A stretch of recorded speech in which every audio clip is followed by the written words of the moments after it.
तभी उनके मन में आया कि यदि ये सर्वश्रेष्ठ चीज है तो इन्होंने इसे कूड़े में क्यों रखा, है ना। हाँ, एक बूढ़ी माता एक दिन अपने बूढ़े पति के साथ बैठी थी। तो बूढ़ी माता ने बोला, हंसी आएगी सबको, कि बूढ़ी माता ने अपने बूढ़े पति से बोला, ये जप करो जप करो जप करो। बूढ़े पति ने उत्तर दिया, चुप रहो चुप रहो चुप रहो। रात्रि में धन्ना जी जब सोए तो बाहर से काला काला एक पत्थर लिया है और उसको स्नान आदि करा के उसको तिलक लगा के उसको सिंहासन पे बिठा दिया। जो पितरों की पूजा करते हैं वह पितरों के यहाँ जन्म लेते हैं। अपने शालीग्राम को लेकर संत चले गए। अब धन्ना जी उस पत्थर की सेवा करते हैं। महाराज, तिलक लगाने के लिए माँ ने लाल रोली नहीं दिलवाई तो ईंट ले आए। ईंट को घिस कर के उसे से लाल लाल रोली बना दी, वही लगाते। भोग धराने के लिए फल तोड़ लाते। मतलब घर में व्यवस्था नहीं होती थी ना, लेकिन धन्ना जी कैसे ना कैसे करते थे। हरे कृष्ण, जोर से बोलिए, हरे कृष्णा। हाय छोड़ो, हाय छोड़ो। ये बात बताओ कहाँ तक जा रही है? बात अभी राजकोट से सूरत तक जा रही है। अभी हमें सूरत से सीधा वृंदावन पहुंचा। हाय छोड़ो, हुई ना बात। एक बार फिर से, अब वृंदावन तक गोवर्धन पहुंचानी है, वो तो 1 घंटा ही है। चलो, हाय छोड़ो।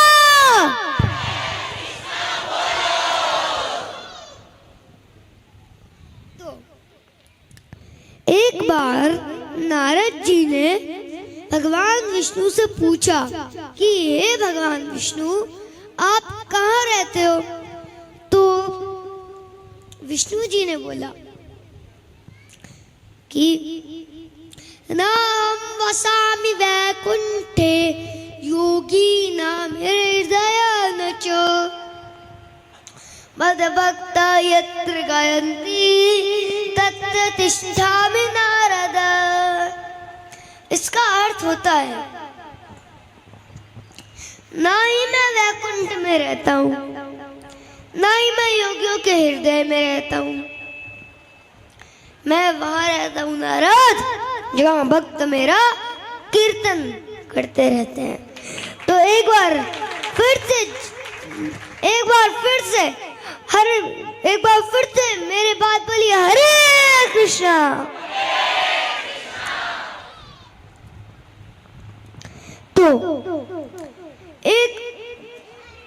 तो एक ब्राह्मण था, वो शिवजी जी का भक्त था। तो उसकी सेवा से प्रसन्न होकर शिवजी जी ने उसे दर्शन दिए। तो उस ब्राह्मण ने शिवजी जी से वरदान मांगना चाहा। तो शिवजी जी ने बोला कि तुम सनातन गोस्वामी जी के पास जाओ। तो वो सनातन गोस्वामी के पास वृंदावन गए। बोला कि मुझे वरदान चाहिए। बोले क्या? बोले मुझे कोई ऐसी चीज दो जो सर्वश्रेष्ठ हो। इस संसार में उससे और बड़ी कोई चीज है ही नहीं, कोई ऐसी चीज मुझे चाहिए। तो फिर बोले जो कभी खत्म ना हो। तो सनातन गोस्वामी ने बोला कि अच्छा, कि ये चाहिए जी, तुम्हें वो चाहिए तो तुम क्या करो, वहां पेड़ के नीचे कूड़े में, किसके अंदर? कूड़े के अंदर एक पारस मणि रखी है। तो तुम उसे किसी भी लोहे से टच करोगे तो वह सोना बन जाएगी। तुम उसको ले जाओ। उसको ले जाने लगे। और तुरंत उनके मन में आया, तभी उनके मन में आया कि यदि ये सर्वश्रेष्ठ चीज है तो इन्होंने इसे कूड़े में क्यों रखा, है ना। तो फिर वो वापस से सनातन गोस्वामी जी के पास गए, बोला यदि ये सर्वश्रेष्ठ चीज है तो ये सनातन गोस्वामी जी इस ब्राह्मण का टेक्स्ट ले रहे थे, टेस्ट कर रहे थे क्या करता है। तो बोले कि मुझे इससे भी सर्वश्रेष्ठ चीज चाहिए, है ना। आपने इसे, यदि सर्वश्रेष्ठ चीज थी तो आपने इसे कूड़े में क्यों रखा, इसका मतलब तो इससे भी सर्वश्रेष्ठ कोई चीज है। तो फिर सनातन गोस्वामी जी ने बोला कि अच्छा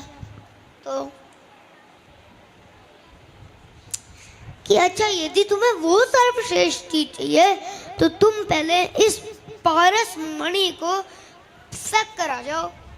तो वो गए और उस पारस मणि को फेंक दिया और बोला अब मुझे वो सर्वश्रेष्ठ चीज दे दो।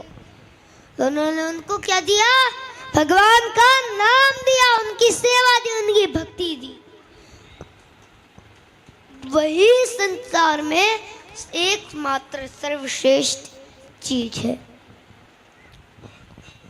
तो अब मैं आपको एक कोट से समझाता हूं, वो वाला कोट नहीं जिसमें काम करते हैं, दूसरी कोट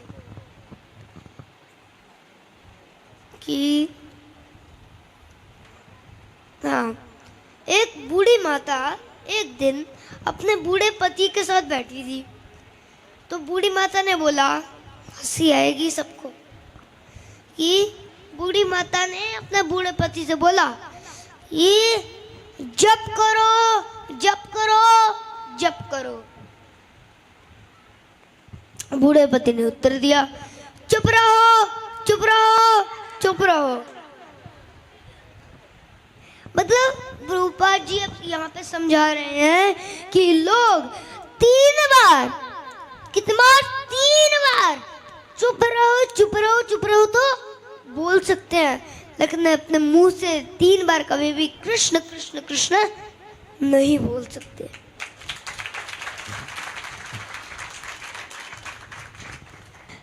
अब मैं आपको थोड़ा श्रीमद् भगवद गीता के बारे में बताता हूँ कि श्रीमद् का अर्थ होता है सुंदर, भगवत का अर्थ होता है भगवान, गीता का अर्थ होता है गीत।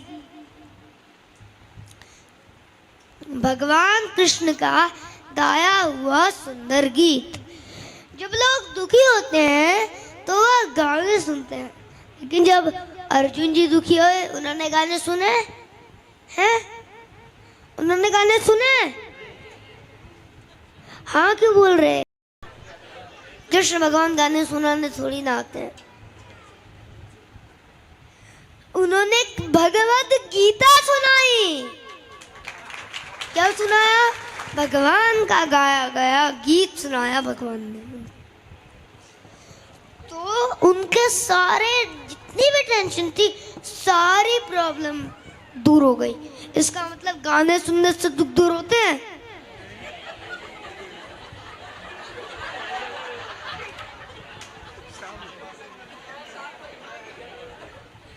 तो गाने सुनने से दुख दूर होते हैं?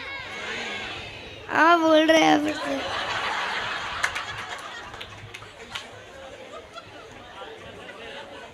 इसका गाने सुनने से दुख दूर होते हैं?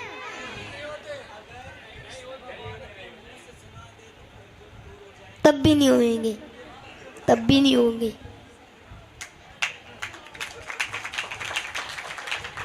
सारी प्रॉब्लम का सॉल्यूशन सिर्फ भगवत गीता है। ना ही गाने सुनने से, ना ही और कुछ कार्य करने से, सिर्फ भगवत गीता। भगवत गीता में सारे प्रॉब्लम्स का सॉल्यूशन है। आपको क्रोध क्यों आता है? आपका मन कंट्रोल में क्यों नहीं आता? ये रजोगुण तमोगुण और ये रजोगुण तमोगुण और सतोगुण ये क्या है? आपका प्रश्न है, ये भी आ जाएगा उसमें। जितना आप टाइप करना चाहो, जो भी आपका मन में प्रश्न है, सब कुछ आपको समझ में आएगा। लेकिन पहले हमारा एक कोर्स है भगवत गीता का, पहले उसको सुनना, फिर आपको भगवत गीता आसानी से और आराम से समझ में आ जाएगी। तो इसका मतलब गाने सुनने से दुख दूर नहीं होते, बल्कि भगवत गीता सुनने से होते हैं।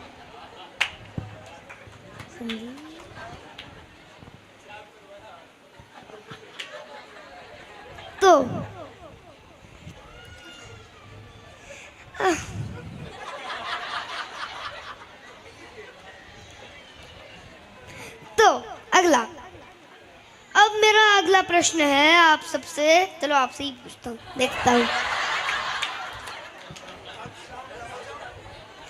मेरा ही आपसे ये प्रश्न है, भगवत गीता हमारे जीवन की मैनुअल है या नहीं? मैनुअल है या फिर नहीं? नहीं, आप बताओ। आपका आंसर ठीक है, लेकिन इनका आंसर पूछ रहा हूँ। मेरा ये प्रश्न है, नहीं, मेरा ये एक प्रश्न, तो मेरा ये प्रश्न है कि भगवत गीता हमारे जीवन की मैनुअल है या फिर नहीं? तो अब कैसे है ये भी बता दो। पता है, मैं बताता हूँ कि जैसे आप कहीं बाहर जाते हो, वहां से एक इलेक्ट्रॉनिक टॉय लेके आते हो, उसके साथ एक मैनुअल मिलती है। उस मैनुअल में क्या लिखा है, उस टॉय को कैसे यूज करना है। How you used to this toy? Yes. तो इसी प्रकार भगवत गीता हमारे जीवन की मैनुअल है, क्योंकि वो हमें ये सिखाती है कि ये जीवन हमको कैसे जीना चाहिए।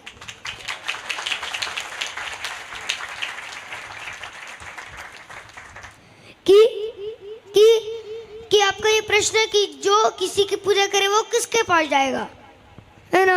इसका सॉल्यूशन भी भगवत गीता में दिया गया है।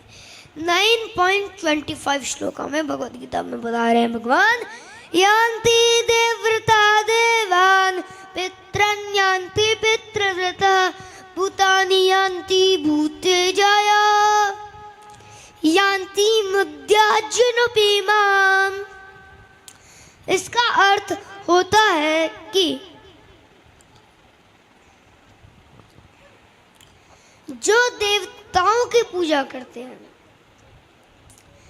वह देवताओं के पास जाते हैं, जो पितरों की पूजा करते हैं वह पितरों के यहाँ जन्म लेते हैं,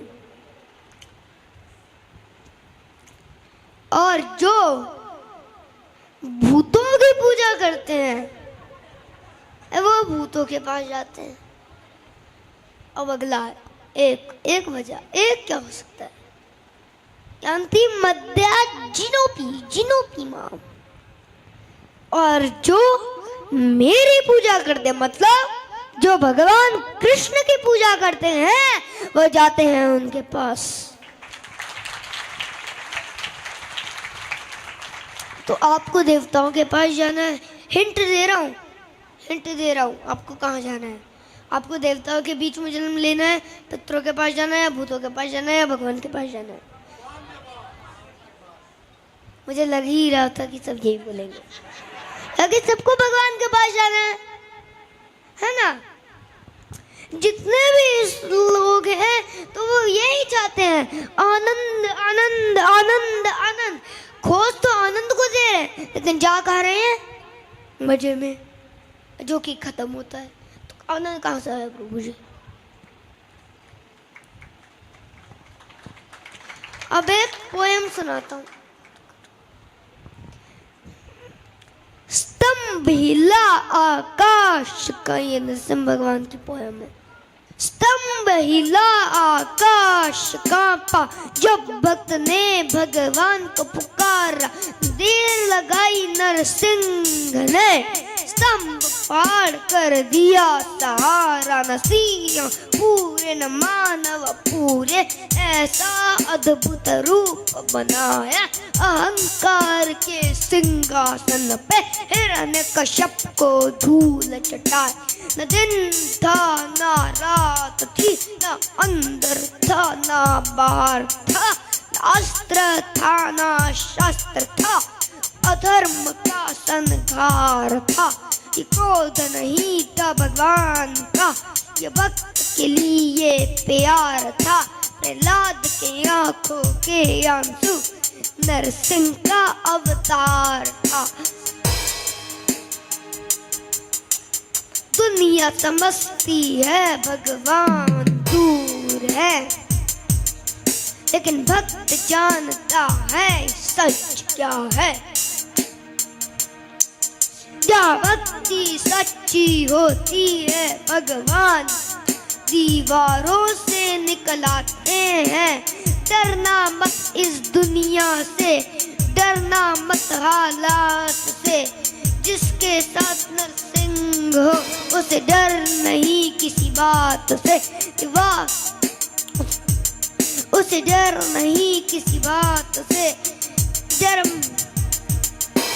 डर मत किस्मत के वार से, दुनिया के अत्याचार से, जिसके सिर पर हाथ नरसिंह का उसे डर नहीं संसार से। दीवारों से पत्थरों से भगवान निकल आते हैं, जब जब प्रहलाद रोता है नरसिंह दौड़ आते हैं। जब जब प्रहलाद रोता है नरसिंह दौड़ आते हैं, जब जब प्रहलाद रोता है नरसिंह दौड़ आते हैं। हरे कृष्णा कृष्णा कृष्णा हरे हरे, हरे रामा रामा रामा हरे हरे। उग्रम वीरम महाविष्णुम जलम तम सर्वतोमुखम, नरसिंहम भीषणं भद्रम पितृमृत्युर्नमाम्यहम्। उग्रम वीरम महाविष्णुम जलम तम सर्वतोमुखम, नरसिंहम भीषणं भद्रम पितृमृत्युर्नमाम्यहम्। हरे कृष्णा कृष्णा कृष्णा हरे हरे, हरे रामा रामा रामा हरे हरे। हरे कृष्णा कृष्णा कृष्णा हरे हरे। हरे रामा रामा रामा हरे हरे। हरे कृष्णा कृष्णा कृष्णा हरे हरे। हरे रामा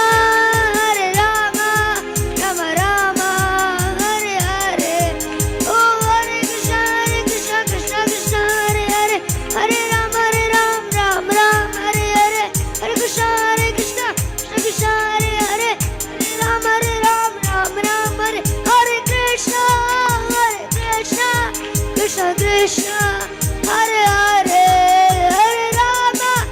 हरे रामा रामा रामा हरे हरे। जय जय प्रभुपाद जय जय प्रभुपाद।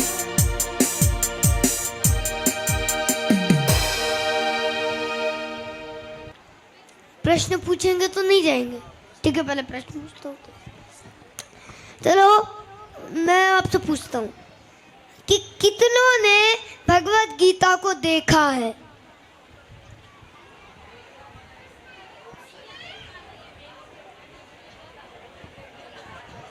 और कितनों ने भगवत गीता को खोला है? देख लो, और कम हो रहे हाथ। और कितनों ने भगवत गीता का एक चैप्टर पूरा पढ़ा है? और कम हो रहे हैं हाथ। और कितनों ने, सच बोलना, और कितनों ने पूरी भगवत गीता पढ़ी है? देखो कितने कम हो गए। और कितनों ने भगवत गीता को पढ़कर उसे जीवन में लगाया है? लो, 2-3 हाथ। अब कितनों ने भगवत गीता को अच्छी तरह से समझ लिया है? 1 2 3 4 बस। तो ऐसा नहीं होना चाहिए। बल्कि उसे अपने जीवन में भी लगाओ, उसको खोलो भी, उसको देखो भी, उसको पढ़ो भी, उसे अपने जीवन में भी लगाओ, उसको समझो भी। तो अब मैं आपको स्टोरी सुनाता हूँ कि एक धन्ना जी करके भगवान के भक्त थे। घर में संत आए। संत शालिग्राम भगवान की सेवा अर्चना करते थे। धन्ना जी बैठ करके देखते थे और जैसे ही देखते थे तो बड़े खुश होते थे। कभी दही से स्नान, दूध से स्नान, पंचामृत से स्नान, है ना, पंचामृत से स्नान, दही जल से स्नान। तो ये सब देखने में धन्ना जी को बड़ा मन लगता था। भले ही केल के रूप में स्वीकार करते थे, लेकिन धन्ना जी को बहुत अच्छा लगता था।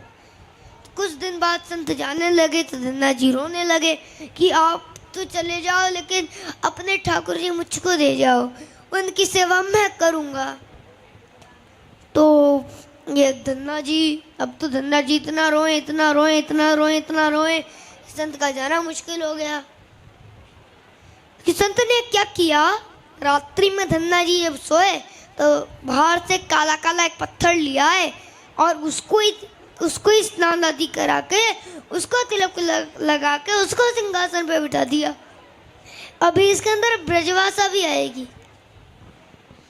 ब्रजभाषा समझ में आएगी सबको? ठीक है। तो सुनिए कि तो धन्ना जी बोले तो संत ने तो जब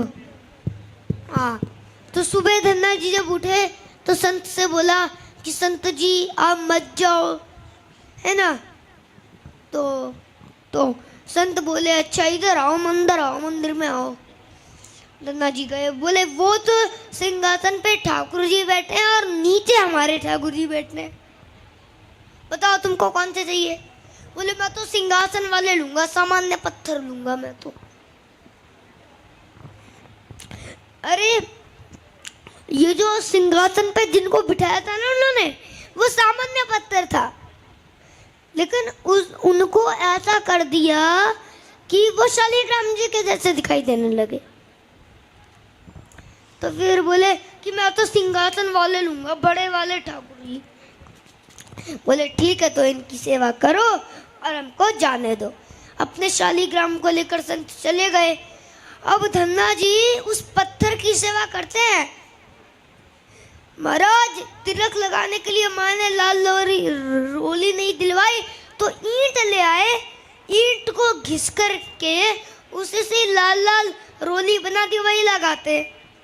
भोग धराने के लिए फल तोड़ लाते। मतलब घर में व्यवस्था नहीं होती थी ना, लेकिन धन्ना जी कैसे ना कैसे करते थे। तो कुछ दिन बाद संत किसी और के घर में आए तो धन्ना जी वहां जाकर के अपनी सारी सेवा बताते, मैं ऐसे ऐसे करता हूँ। तो बोले भोग नहीं लगाते अपने ठाकुर जी का? बोले भोग? बोले तुम्हें भूख लगती है? बोले हाँ, ऐसे ही ठाकुर जी को भी भोग लगाना चाहिए ना। तो अब तो महाराज ये धन्ना जी ने सुन लिया भोग लगाना है, तो कल मैया से खिचड़ी बनवाई, कड़ी बनवाई, घी डलवाया उसमें और ले गए ठाकुर जी के पास। संत ने बताया था पर्दा कर भोग लगाना, पर्दा लगा दिया। अब 10 मिनट बाद धन्ना जी बार बार उसमें से झाँक करके देखे, खाई नहीं रहे। ठंडा हो जाएगा भोग, भगवान खा लो जल्दी से, देखो इतनी गरम गरम कड़ी लाया हूँ और खिचड़ी बनाई है मैया ने, पालो प्रेम से, है ना। जब बहुत देर हो गई ठाकुर जी नहीं पाए तो धन्ना जी वहीं लेट गए कि आप नहीं पाओगे तो मैं भी नहीं पाऊंगा, मैं भी भूखा ही रहूंगा। तो इतना सहज भाव ठाकुर जी से देखा ही नहीं गया। तो फिर लेट गए धन्ना जी। उनको चटकारों की आवाज आने लगी। चटकारे, जैसे कोई व्यक्ति को खाने में ज्यादा स्वाद आ गया तो अपनी उंगलियां चाटता है ना, तो चट चट आवाज आती है। तो ऐसे चटकारों की आवाज आई। धन्ना जी बोले चटकारे कहाँ से आ रहे हैं? पीछे मुड़ करके देखा, पर्दा खोल करके देखा तो नन्हे से भगवान कृष्ण प्रकट हो गए और ये धन्ना जी की सुंदर प्रसादी को पा रहे हैं। स्वीकार कर रहे हैं। असली शालिग्राम नहीं थे धन्ना जी के, पत्थर की सेवा करते थे, लेकिन भाव और प्रेम इतना कि ठाकुर जी प्रकट हो गए। तो धन्ना जी अब थोड़े बड़े हो गए तो अपने ठाकुर जी को जेब में धर के ले जाते थे, और गैया जब चढ़ती थी तो एक पेड़ के नीचे बैठकर ठाकुर जी को निकाल लेते, ठाकुर जी से बोलते, ठाकुर जी आप कोई ना है, प्रकट है जाओ। सो ही ठाकुर जी प्रकट हो जाते, धन्ना जी के साथ खूब लीला करें। तो हुआ क्या, एक दिन भगवान कृष्ण ने धन्ना जी से बोला, धन्ना जी आज गाय चराने नहीं जाओगे? बोले नहीं, आज हम नहीं जाएंगे, आज हमारे बहुत सारे मेहमान आए आज हमारे घर में। तो बोले अच्छा एक काम कर कि तू गैया उनको बाहर ले जा और मुंह को भी बाहर पधराया, तेरी जगह आज गैया मैं चराया हूँ। तो ऐसा ही होने लगा कि थोड़ी दूर तो धन्ना जी जाते, उसके बाद जेब से ठाकुर जी को निकाल लेते और ठाकुर जी प्रकट हो जाते, गैया चराने ठाकुर जी जाते। तो अब क्या होता है कि 11-12 साल हो गए, वो संत आए जिनकी शालिग्राम जी की सेवा थी, और संत जैसे आए धन्ना जी ने प्रणाम किया, ओ मेरे गुरुदेव आपने तो ऐसे शालिग्राम जी ये प्रदान किए, मेरा तो जीवन उत्सव हो गया। तो बोले अच्छा कहाँ है तुम्हारे ठाकुर जी? बोले ठाकुर जी अभी नहीं है, ठाकुर जी तो गैया चराने गए हैं। तो बोले क्या मतलब? बोले हाँ, जब मैं कहीं व्यस्त होता हूँ तो ठाकुर जी को मैं गैयाओं के संग भेज देता हूँ, ठाकुर जी गैया चराने जाते हैं। तो संत बोले कि पहले तो छोटा था, अब तो इतना बड़ा हो गया, अब भी बचकानी बातें करता है। बोले अरे ऐसे मत बोला करो। बोले नहीं, सच में ठाकुर जी गैया चराने गए हैं, आपको विश्वास नहीं? शाम को चलो मेरे साथ। गुरु जी को लेकर के वन में गया तो वन में गैया चर रही थी। तो बोले कहाँ है तुम्हारे ठाकुर जी? बोले वो देखो तुम्हारी गैया के पीछे पीछे हाँक रहे हैं, वहाँ के पीछे पीछे चल रहे हैं, वहाँ के देखो ठाकुर जी दिख तो रहे हैं। बोले गुरुदेव बोले हमको नहीं दिख रहे। तो धन्ना जी आगे गए, बोला मेरे गुरु जी आए हैं, उनको दिख जाओ। बोले उनको नहीं दिखेंगे, हम केवल तुमको ही दिखेंगे, वहाँ तुम्हारे सखा है, केवल तुमसे ही मिलेंगे, है ना, ऐसे थोड़ी ना किसी को भी दिख जाएंगे। तो बोले अरे भैया ऐसे मत करो। बोले क्यों? बोले अरे मेरा गुरुदेव है, उन्होंने ही तो दिया था मुझको आपको, यदि गुरुजी मुझे आपको नहीं देके जाते तो आप मुझे कैसे मिलते? आप मेरे गुरुदेव हैं, है ना। इतना पुनः इतने में ही नीलमणि ठाकुर जी प्रकट हो गए, और जैसे ही प्रकट हुए दूर खड़े गुरुदेव के एक एक रोम बिलखने लगा, रोने लगे, और धन्ना के चरणों में प्रणाम किया। बोले हम सच्चे शालिग्राम से प्रकट नहीं कर पाए, तूने सामान्य पत्थर से प्रकट कर लिया ठाकुर जी को। हम यहाँ पे हम ठाकुर जी को 56 भोग पधराकर ठाकुर जी को प्रकट नहीं कर पाए, तू बेसर की रोटी खवाकर ठाकुर जी को चटकारे दिलवाता है।